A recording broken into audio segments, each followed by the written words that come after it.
அவர் ஒரு குறிப்பிட்ட சமூகத்தினுடைய தலைவர் இல்லை, நம் எல்லாருக்குமான தலைவர்.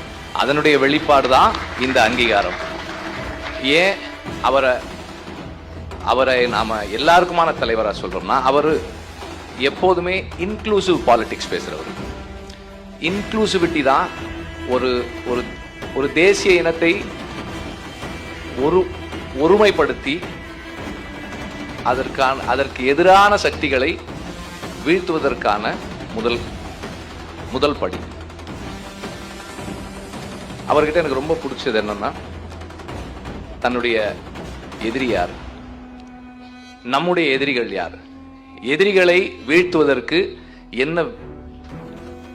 என்ன திட்டம் வேணும் நமக்கு, நாம யாரை எதிர்க்கணும்ன்றது தீர்மானிக்காம சண்டை போடும்போது அது எதிரிகளுக்கு தான் பலமா மாறும்.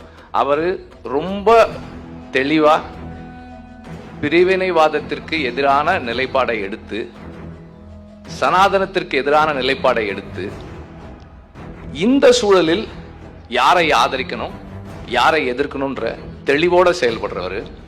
அந்த தெளிவு தான் அவரை நம் எல்லாருக்குமான தலைவரா மாத்துது, நமக்கான ஒரு அவசியமாக்குது. விடுதலை சிறுத்தைகளையும் திருமாவளவன் ஐயாவையும் நமக்கான அவசியமாக மாத்துறது அவருடைய அந்த தெளிவு தான். இந்த தெளிவு நம் எல்லாருக்கும் ஏற்புடையதா இருக்கிறதால தான் இந்த தேர்தல் அங்கீகாரம். அண்ட் இந்த அவருடைய அரசியல் நிலைப்பாடு, யாரை எதிர்க்கணும்ன்ற அந்த தெளிவு நம் எல்லாருடைய சப்போர்ட்டோட இருக்கு. அவர் எப்போதுமே இந்த நிலைப்பாட்டில், அவருடைய அந்த நிலைப்பாட்டில்